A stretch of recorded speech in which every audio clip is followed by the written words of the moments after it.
God watches over you. God is listening to conversations where you're not present, and he's making it his business to sort your enemies out.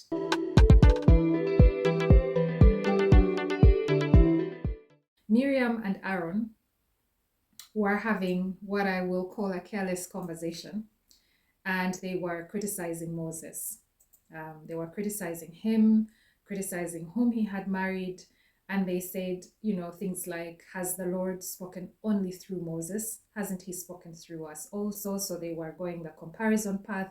They hadn't even gone too deep into the conversation, and the Lord heard them. And so immediately the Lord called to Moses, Aaron, and Miriam and said, go out to the tabernacle, all three of you. So the three of them went to the tabernacle. Then the Lord descended in the pillar of cloud and stood at the entrance of the tabernacle. Aaron and Miriam he called, and they stepped forward, and the Lord said to them, now listen to what I say. If there were prophets among you, I, the Lord, would reveal myself in visions. I would speak to them in dreams, but not with my servant Moses. Of all my house, he is the one I trust. I speak to him face to face, clearly and not in riddles. He sees the Lord as he is. So why are you not afraid to criticize my servant Moses?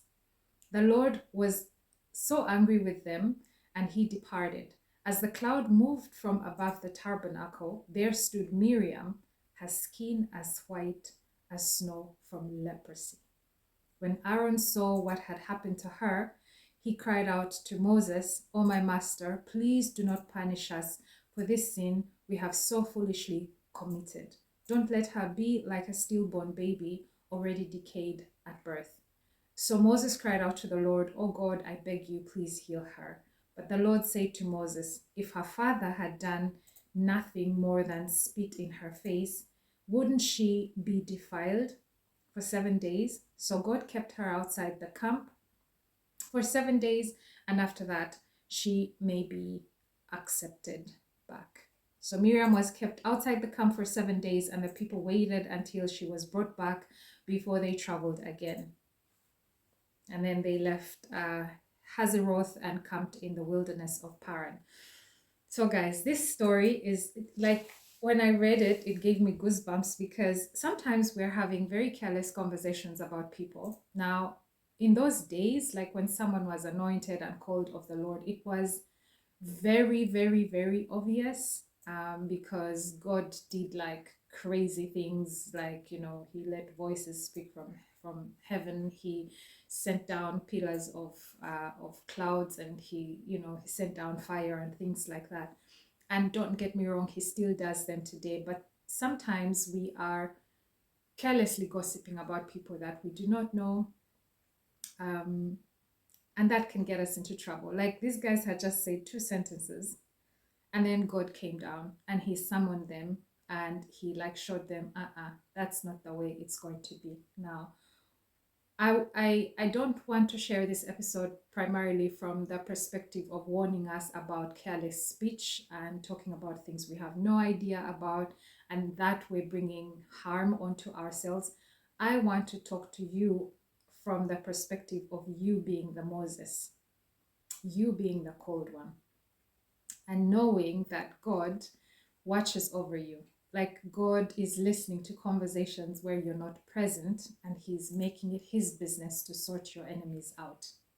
I want that to sink in for a minute, because we live in a time where a lot of people spend so much time worried about who is talking about them, who is, judging them, who is gossiping about them, who is, whispering behind their backs, backbiting, and so on and so forth. And this chapter here that I just shared should help you rest in the knowledge that when God says that he doesn't sleep and he doesn't slumber, and that you are the apple of his eye, and that you're his chosen one, he really means business. He has also said in Deuteronomy, he says that he will bless those who bless you, and he will curse those who curse you. And this is also repeated in the Psalms. So when you are a child of God, please don't think that you can fight the enemy more than God can fight the enemy for you. God is, bringing consequences on people. In the New Testament, it might not be as obvious as it was here in the book of Numbers, where he pulls them all three, and he calls a conference call here in front of the tabernacle, and he addresses the issue head on. But sometimes you can be here in one country on one continent, and someone is carelessly talking and like smearing you on another continent. Maybe you've even never met this person. They just watched you on YouTube and felt like they have an opinion, or they saw you on Instagram, whatever. And then they get on, running their mouths about you, not aware that God is watching over you.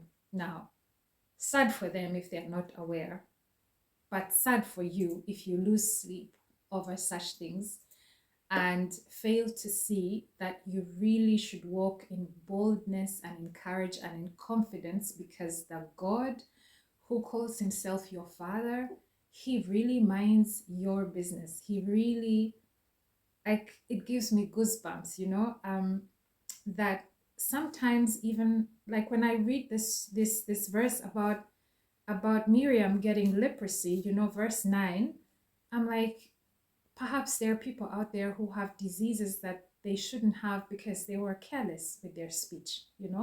They were talking about people that they shouldn't be talking about. They were despising ministries that they shouldn't be despising. They were backbiting and so on and so forth, complaining, murmuring. And so know that God is looking after you, and he's taking care of problems way before you even become aware of them. He is listening in rooms where you cannot be present, and he's doing something about it. He's not an indifferent God that just folds his hands and says, I will only take care of my children when I hear them crying out to me. No, he is a God who says his hand is not too short to save. He says he will contend with those who contend with you. He says that he will bless those who bless you. And true to his word, just like he did with Miriam here, he will curse those who curse you. And so I hope that gives you this assurance and this rest. But most importantly, I hope it awakens a worship in you and a thanksgiving now that you are aware that God is not sleeping on the job, and that where his hand can reach, you cannot even begin to fathom. Where his ear can reach, where his eye can see, you cannot even begin to fathom. But he sees there, and he hears there, and his hand gets in there and fixes issues on your behalf, and he's continuously taking care of you. And so verses like rejoice, again I say rejoice, take on a whole new meaning, because you should constantly choose to rejoice, because you can rejoice for the things that you know that God is taking care of on your behalf, that he hasn't even allowed you to know about.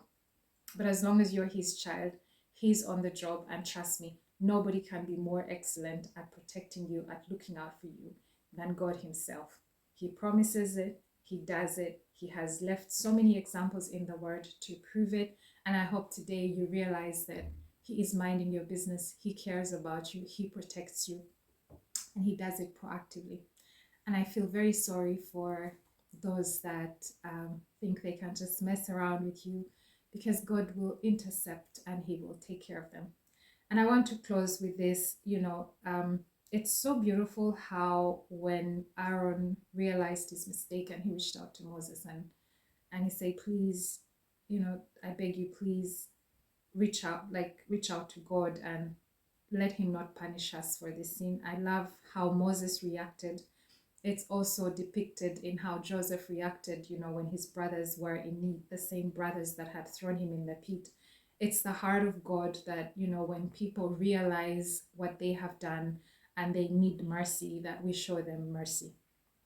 And I'm so impressed by the fact that Moses cried out to God and he said, please heal her. I mean, that's you praying for your enemies right there, and that's just so humbling. I have to admit that I'm not always there, but I'm also very blessed to have these examples, and to know that by the power of the Holy Spirit and by the grace of God, that a time comes when you can, say, God, please have mercy. And I think it comes from that place of also seeing your own faults, like where you did this thing, because Miriam and Aaron, I mean, Aaron is a priest, right? Like they're also called of God, but they slipped up and made a mistake. And so when you become aware of your mistakes, the mistakes you have made where God showed you mercy, you, I think, are able to then pray for other people and forgive them as well. And I think in this case, it was easy for Moses because Aaron proactively reached out, and so Moses cried out to God, and Miriam did not have to have this situation on her for the rest of her life. So God showed mercy as well. He teaches the lesson and he shows mercy. And I hope that you go away from this episode feeling a sense of thanksgiving. I hope that you enter into a place of worship and just thank God for how He looks out for you, how He takes care of you, because He really does. Okay, thank you so much for watching. God bless you, and please make sure to subscribe, like, and share. Post these episodes on your WhatsApp statuses, and let's get more people into the family. Take care, God bless you, and catch you on the next one. Bye bye.